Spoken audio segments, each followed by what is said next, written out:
Our next guest is an industry expert, and I'm very excited to have him with us. When it comes to water and infrastructure, Norman Rankis knows a lot about it. He's going to share the perspectives of information technology and digital technology specifically apply to the water and infrastructure industry. Very much looking forward to that. So Norman, please do join us, and I'm going to do a brief introduction on Norman here.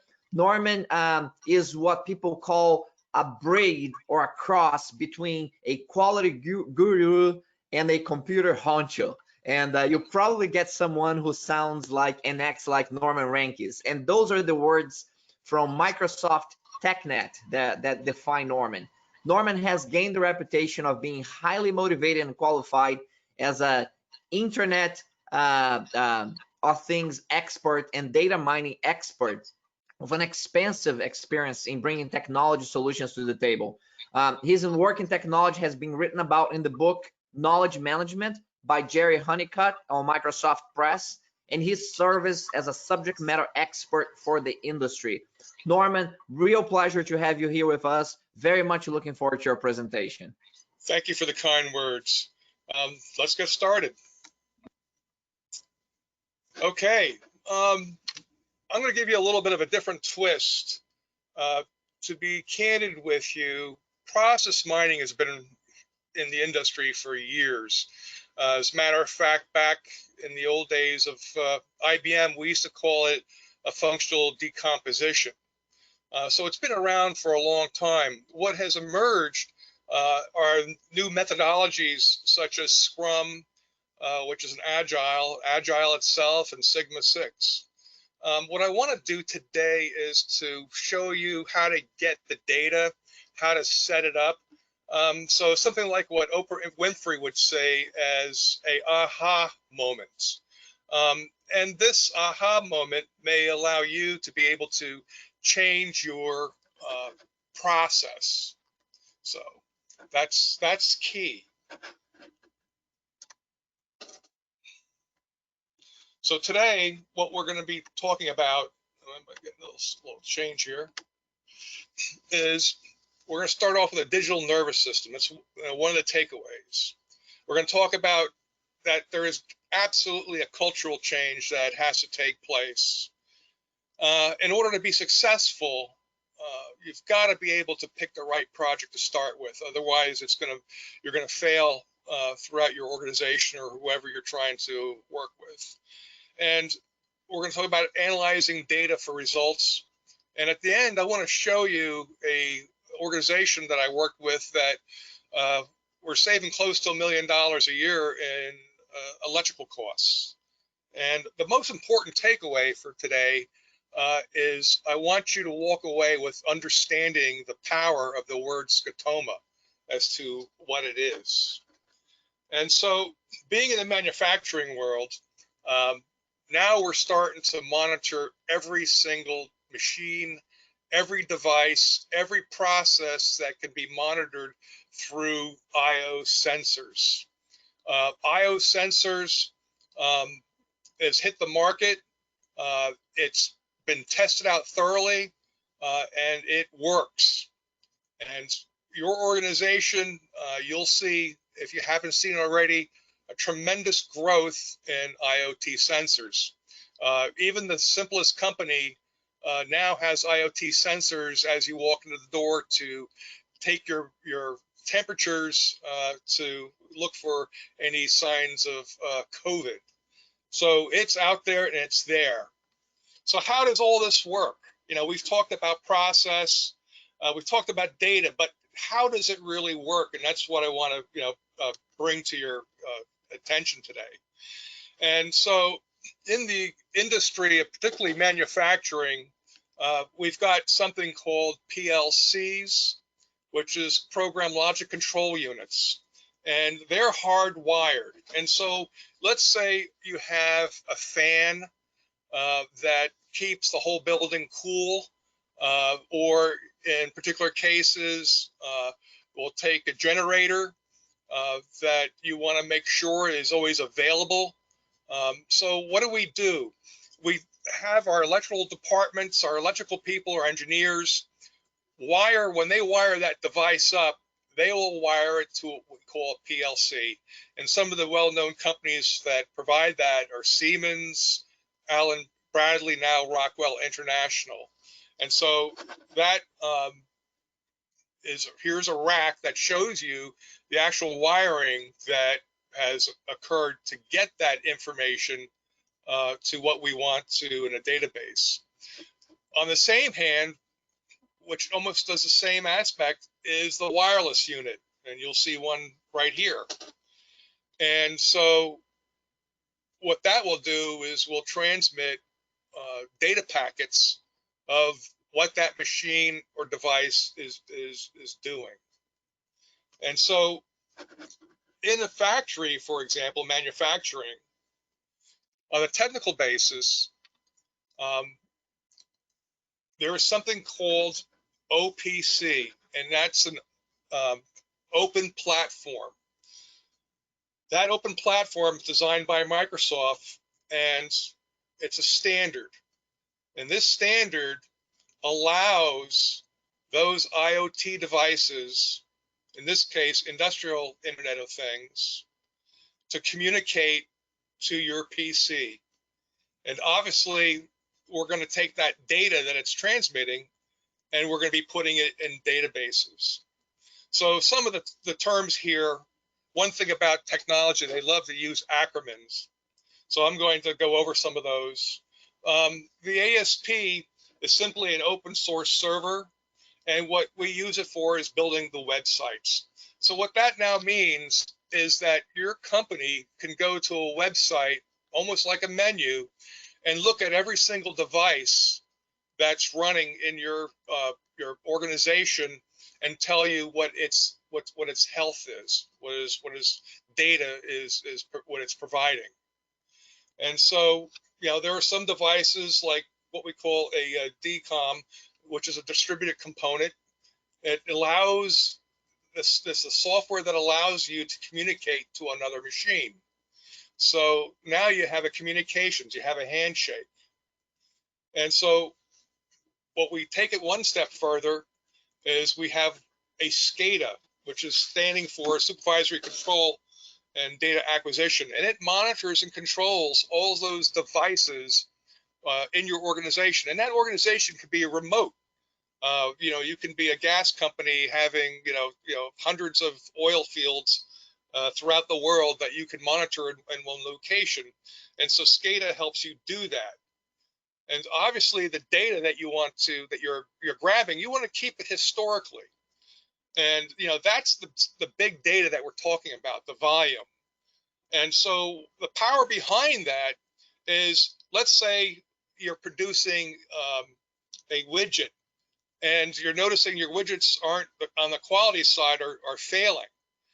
And you look back and say, I want to go back 2 years because at that time our widgets were the best they were ever, they ever could be. So then you can start looking at your data in the past to see what the machine settings were, and also perhaps what products you were using to build that widget. So historical data, is where we're moving towards to help us solve problems, and not just solve problems, but also develop the process, the new processes. And that's, again, when we talk about process mining, when you bring Scrum involved, Scrum, believes in building afresh and not necessarily looking at your current process, but taking, where you want to go and rebuilding that process. And so you have the, historical devices, and in that you have also what we call the OLE database object linking, which makes the data available to all the various software products out there. So that's, on the picture side, what we're looking at. The digital nervous system, much like a human body, is how fast can your organization react and what I call to a punch, as well as a human. How is your health?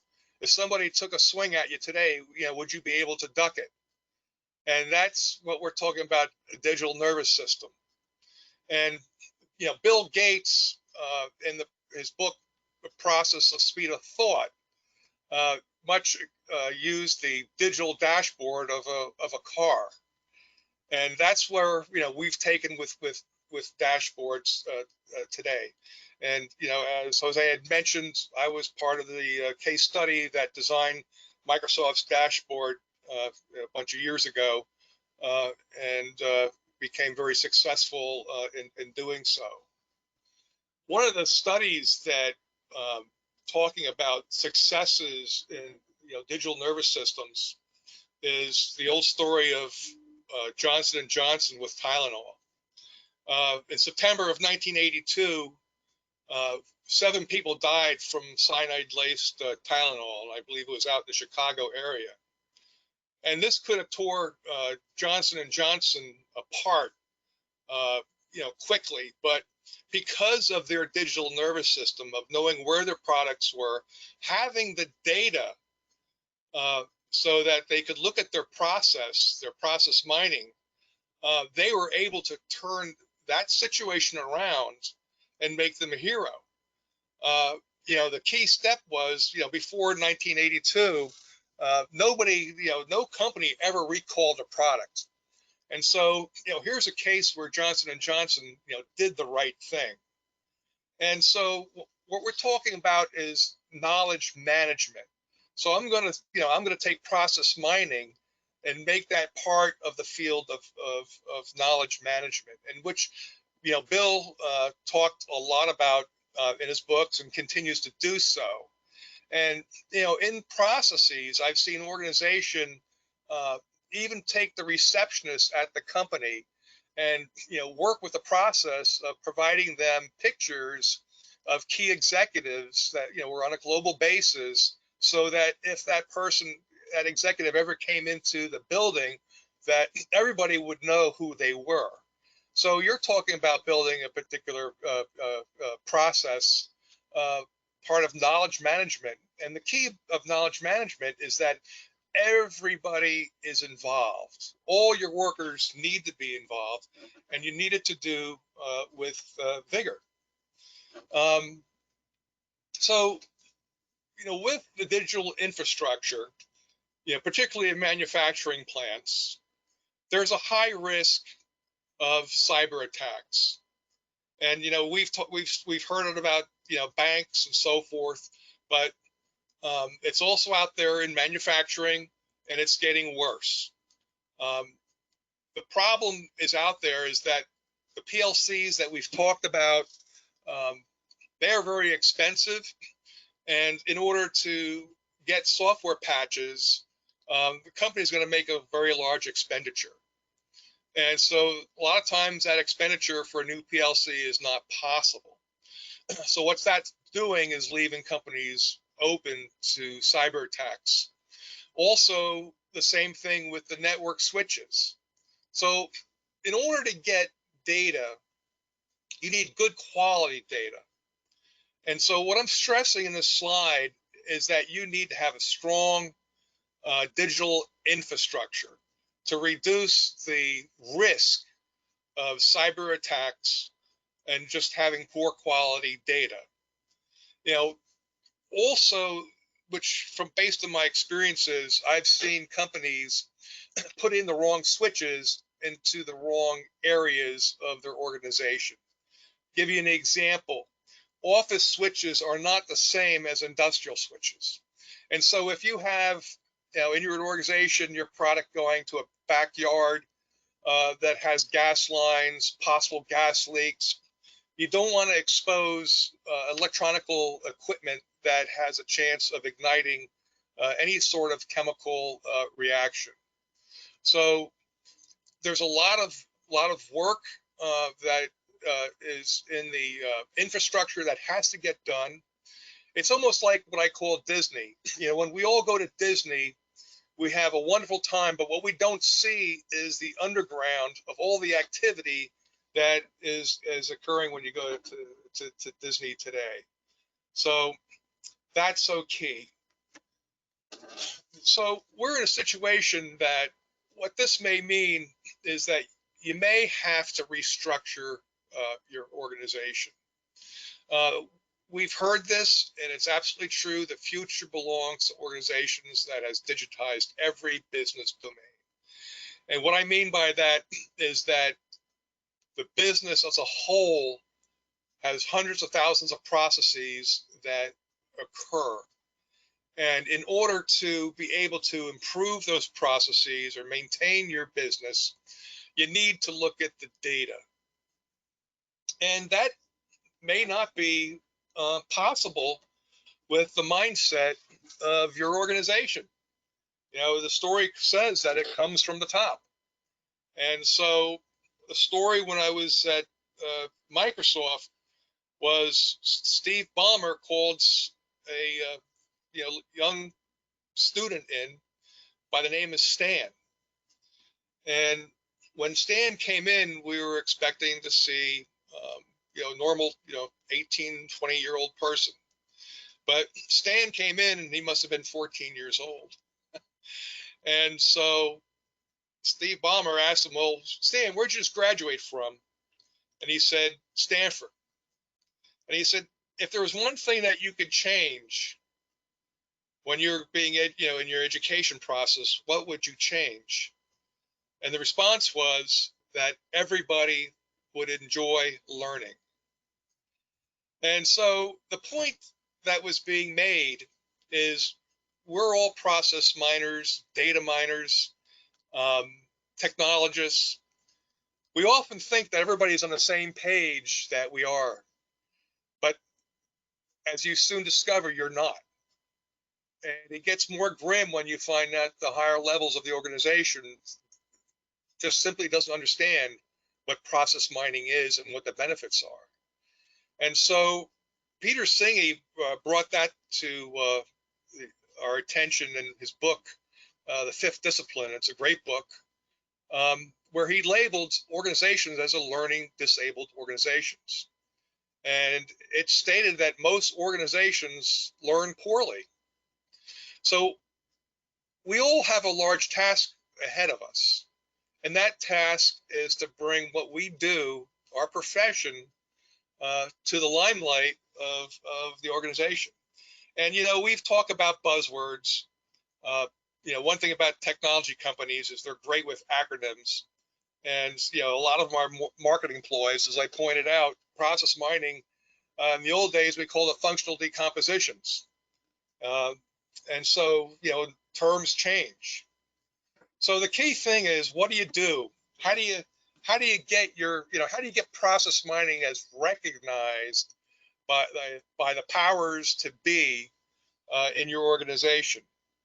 And so, the obvious is to look for an opportunity that has low-hanging fruit, something that you can take and improve a process by looking at the process data, where you have empirical data that you can show scientifically a benefit. And what you need to do is you need to find that process that you can change within a 20-day time span. Anything longer than 20 days, you're going to start losing momentum, and you need that wow factor. And it has to be customer and user friendly. It's got to be that wow factor. And Rome wasn't built in a day. We know that. And as I pointed out, empirical proof is so important. So you got to start small. And years ago, when I worked as a CIO for a major university, when I first came in and we talked about projects, no one believed that these projects could be accomplished because there were people before me that tried and didn't succeed. Well, I took it in baby steps. I started with implementing a simple phone system and developing a new process for the faculty versus administration, and combining it all. And lo and behold, it was very successful. So then we moved on to a bigger project, and before you knew it, you started gaining momentum in confidence and trust. And that's one of the magical words is trust. Is that when you pick your low-hanging fruit, you're developing trust with your team, with your upper management. And so the end goal is to get bigger and bigger results in bigger and bigger paybacks with bringing in process mining. So one of the things that, I don't know if you have a pen and pencil with you, is I'm gonna give you a homework assignment, is on YouTube, there was a great show by ABC Nightline, and it was called the IDO Shopping Cart. And so if you watch that, you're going to be energized, you're going to see the creativity, and you're also going to see what the chemistry of your team should be when you start developing, process mining projects. So it's creativity, and collaboration. Now, for me, on the industrial side, what we're looking at is, what are the outcomes? What are the, what's the infrastructure for the devices, and what's the solution capabilities? So as I pointed out, the outcomes, we're looking at PLC data from your IoT devices. And once you start historianizing that, or putting it in a database, is another term, simple term, we can start looking at that information to start developing trends, to start looking at preventive maintenance, and that's real. And I've experienced it.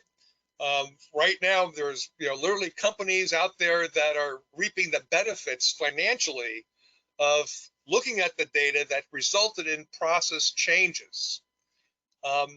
In addition to that, taking the data and using IoT devices, if you're developing a threshold, let's say a generator, can't be more than 55 kilowatts, and if it's exceeding that, it's going to blow up, and you've got life that you're concerned about, and that only that is your generator's $110,000 generator. You can put looking at your data, if you're seeing that your kilowatt power is at a certain peak, your software could look at that and say, I'm going to send an email to the appropriate people as an alert. And again, I can cite many situations with companies that, I had one company that because of the alerts over a holiday weekend, I believe it was Thanksgiving, they saved the company hundreds of thousands of dollars, because the tanks that contained millions of gallons of water was about ready to overflow. And if you could imagine a holiday weekend coming back on Monday and seeing your whole organization almost underwater, I think you could understand that that would be a disaster. And, again, then you go into disaster recovery. And if you're not recovered within 24 hours, you're losing market share. So data, looking at the processes, it will help you make better decisions. It'll cut down on your plant or organizational, floor data entry, because the IoTs are picking up themselves. And to be candid with you, you're going to have less downtime. And the tools that are out there, the IoTs, the PLCs, they're scalable, they're mobile. We've got, many companies, as I mentioned, remote locations that you can start moving your staff to different locations or working from home, especially with the COVID. That you can now continue monitoring your operations. And the exciting thing is, because it's all digitized, this is now done in minutes. If I get an alarm on a system, I can look at it and react to it to prevent any type of disaster that may be in store. So in the data area, there's a misnomer. When you talk to your IT people, you're hearing SQL query language. There are the tools. That's some of the tools that are used. SAS. They're all listed here, as you can see. Python, and there's many more software packages. Our programming, to be blunt with you, is the one that I use.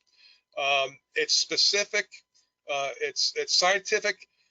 It's different than the query language. Query will just give you like entities. but with R, you are able to ask specific questions of the data. And that's key. The key thing is, just because you have the data in a database doesn't mean that it's going to give you the answer by just having it. It's obviously that you've got to look at it, and you've got to analyze it, and you've got to be good at it. And so here's that one word that I want you to take home with you. And it's scotoma. And this is the light bulb moment, the aha moment.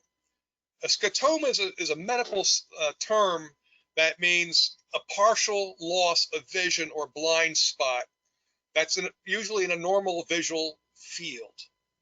And so what I'm saying here is that if you have a problem, let's say COVID, and you have data, the answer is there, but you're not seeing it.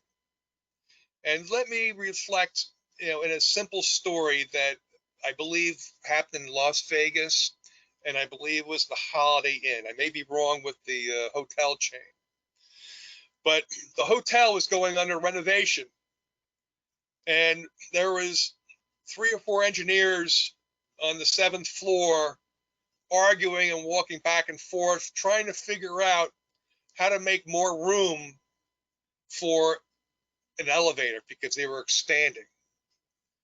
And they've been working on the problem for weeks and not coming up with a solution. And it just so happened that there was a maintenance fellow changing, I believe, was some of the fluorescent lighting on that floor, and he couldn't help but overhear what they were arguing about. And he just threw out an answer. He says, "Why don't you put the elevator on the outside?" And so therefore, in today's date, when you look at hotels, you'll see elevators on the outside. It was a result of that very day. And so that, in my mind, is a scotoma. You had very intelligent engineers trying to work for weeks on a solution and couldn't figure it out, but you had somebody with a fresh eye that just came up with the answer 1, 2, 3. And I think that's the same that happens with your everyday process when you're looking at problems in your organization. And so what I'm also saying is sometimes a fresh eye, when we put teams together, we sometimes get all the like people. It may make sense to get somebody that is totally not, that's not even touching the process that you're working on, because fresh ideas sometimes are the home runs. So as I promised, here is a situation where one of the companies that I worked with saved over, is in the process of saving $1 million. And so it's dealing with electrical consumption and compressors. And so by putting IoT devices on each compressor, they can now measure the kilowatts of power that they're using. So by simply pairing their work that's occurring in the plant for that day, for that week, for that month, they'll be able to prepare what compressors and how much power they will need. In the past, they just did the work, not knowingly that they were spending oodles of money, over like 1.7 million in electrical. So by simply putting IoT devices and having the data available, to saying, hey, look at this, compressor 3 is off, which is great. It's the weekend. But why is compressor 1, 2, and 4, and 5, 7, and 8, and 9 running when the plant is shut down? So by simply monitoring what your work is and having the knowledge with your data, you are able, and here's a case study, to save, on your path of saving $1 million in expenditures. So it's there, it's real. And it's key, as I pointed out, that you have your digital infrastructure put in place, that you have your data historized, that you not only just look at your data, you analyze it and bring in people from different areas that may have a different vision than what you may have, and you'll be surprised with what you've come up. So this data that we now have has helped this company change the way it's processed, the way it looked at electrical consumption. Now on the weekends, it knows that it has a process that it needs to review all the compressors on the dashboard. And now, shortly emails will be going out if compressors are on. It allows the schedulers for work to look at, okay, how much electrical usage will this team need to, fix this part of the plant? So they can then turn compressors off that they know aren't, necessary to have on, thereby saving, literally close to $1 million+ in expenditures. So I'm hoping that this presentation has opened up your eyes a little bit. At least you learned the word scotoma if you didn't know what it was. And so I'm ready for question and answers. Thank you. Very good, Norman. Very good. So I'm going to ask you to stop sharing and bring your camera back on so that we can see you, because your camera went off while you were presenting.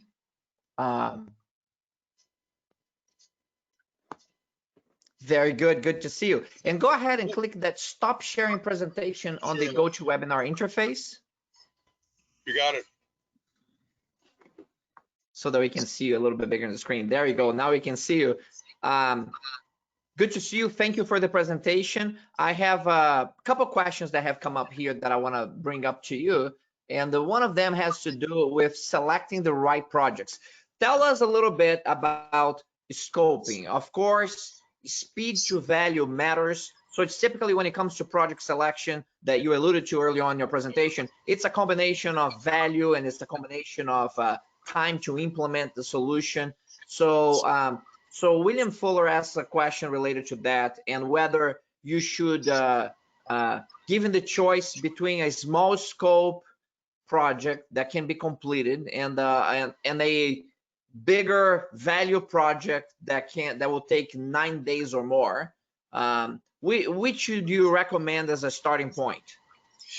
Basically, what is a low-hanging fruit when it comes to value and speed in your context? Well, again, being as a Scrum Master, the key thing that I've learned is to work with your departments. You cannot be a pillar or silo by yourself. So a lot of it is social engineering.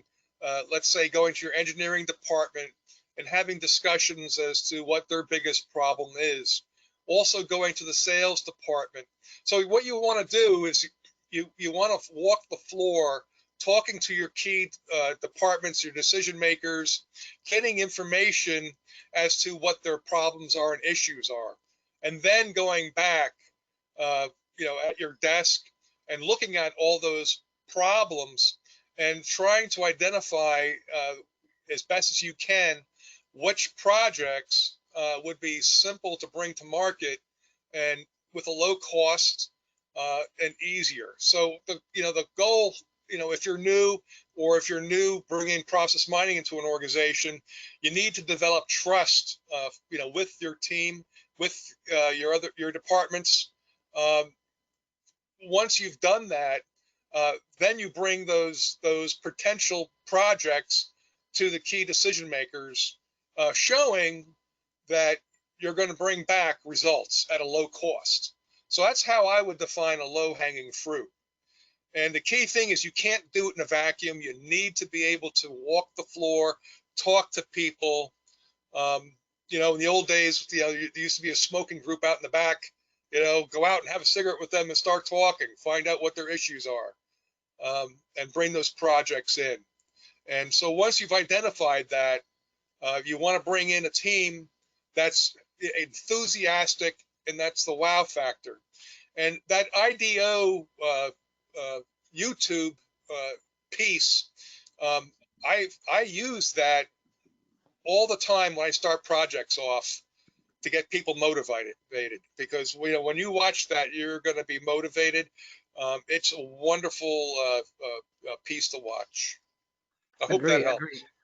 Norman, just so that you know, your video feed is coming broken up, and it's very slow. So there's probably something with your bandwidth, or maybe on the way that your video feed is transmitted, which is don't make any adjustments. It's not necessary. We can hear your audio very clearly, but I'm just saying this so that our audience understands that the Sure. video feed from Norman is having some trouble.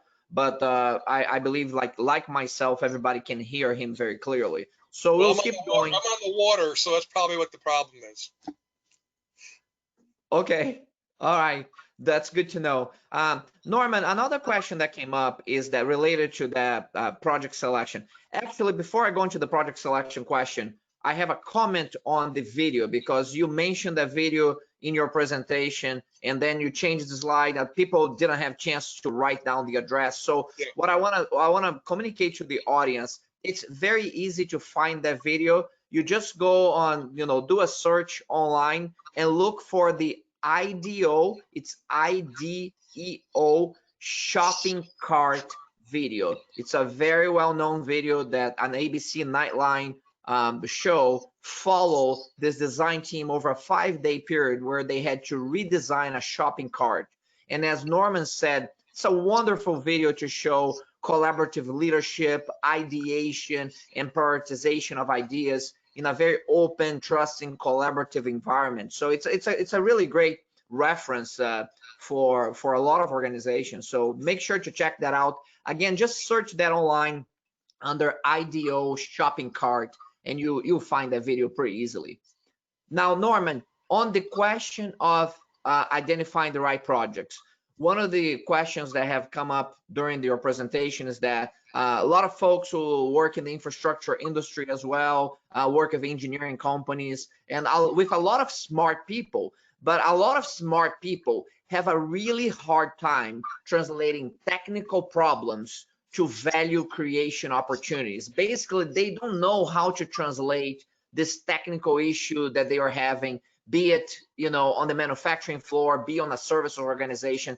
They really have a hard time converting that to the value that it creates to the organization. A lot of times because they don't have access to cost data.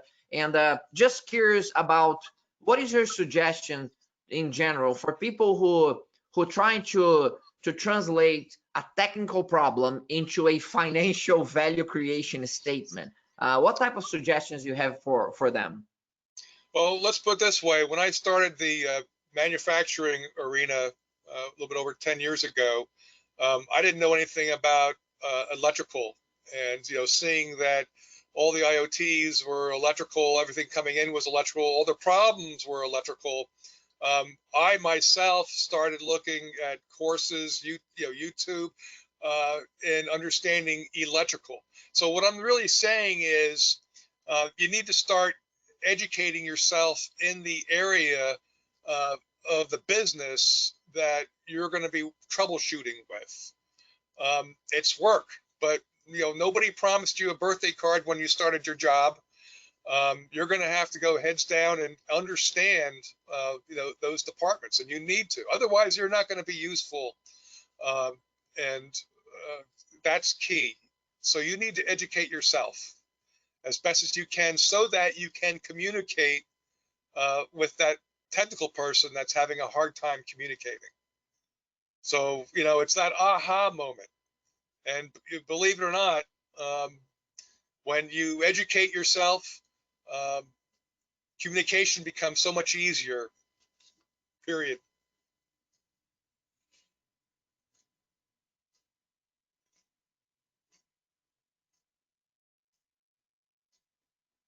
I hope that answers your question. Sorry, I had my microphone was muted while you provided your Okay. answer. Apologize. Another question that came up had to do with the environments in which you're working. You know, technical environments with high complexity, typically very smart people. One of my greatest mentors always said that you put a lot of smart people work on very complex projects, complex problems, and it can be a really difficult combination because smart people have a tendency to wrap complex solutions around complex problems, and it makes sense to them, but nobody else understands what they're saying. And the question is, how do you become more effective as a leader for change, improvement, and innovation in an environment where you have very smart people, but they think in very complex terms, and they find it very difficult to simplify, if you will, and to identify and execute on what creates the most value in the shortest time and simplest means. So how do you build that innovation and simplification mindset on a group of people who are skeptical, very smart individuals? I hate to be so give you a simple answer, but again, the word is trust. And by bringing in a project, the low-hanging fruit, you start developing trust. And as I had mentioned, educating, I've been to the point where I was able to develop trust with those technical individuals, where those individuals trained me. And that's so important. Trust is the key word to that. And before you know it, you'll have those technical people working with you and saying, no, this is what I mean. Let me sit down with you and let me show you, let me teach you. And that only happens if you're trusted. And so, if you're not trusted as a project manager in process mining, you're going to fail. It's that simple. And and the final question that we have here is that, do you have what example of a process mining application that you're most proud of, that if you can be specific about something that you worked on that you're most proud of, either because of the technical aspect of it, or maybe the value creation aspect of it, or a combination? If you could talk a little bit more about a specific process mining application in manufacturing that was successful for you and your team. Well, we just went over one with the close to $1 million savings. Something so simple, by looking at the kilowatt hours and when they were being used, when they were being expected. If you think about your house, you just get a bill, and it's we become our parents overnight and saying, oh my gosh, I'm going to start looking at the lights and see if my kids have left the lights on, or what's is something on in the basement that I don't know about. So the point, it's so simple, by looking at the data, saying, my gosh, we're running, these heavy machines, at off hours, or, during working hours, but they're not needed because we've got another compressor already working. I mean, that's just one. Also, looking at inventory process, looking at the whole flow through of when a product is made and how it's made. Making sure that inventory is right on when you take inventory at the end of the month. And sometimes, what technologists do, and that's what I am, I bring technology tools to the table. And I was once told by the CIO of Crayola that, what his job is to bring solutions, and usually out of 10 solutions, maybe 1 or 2 are taken and used. So, that's the same, bringing, let's say, RFID to inventory that's missing. It's a technology tool and solution that is a home run. And so, I'd literally have hundreds of those type of situations, and that's what I do for a living. And I thoroughly enjoy it because it's a learning experience, and I enjoy learning. Norman, thank you so much for sharing that learning, sharing that experience with us, and that expertise that you have with us. We very much appreciate your thought leadership and your sharing that with all of us today. Thank you so much. It's a delight, and I look forward to the discussions over the next day. Thank you. Thank you, Norman. Ladies and gentlemen, this completes this segment, and at the top of the hour, we're going to be inviting a senior leader at Software AG, who is an expert on what's called bimodal process mining for operational agility. So J.M. Erdelson will be here with us, and he's going to discuss with us how these leading edge technologies are being used today to create value across multiple organizations globally. So see you at the top of the hour and with the presentation from Software AG. Thank you.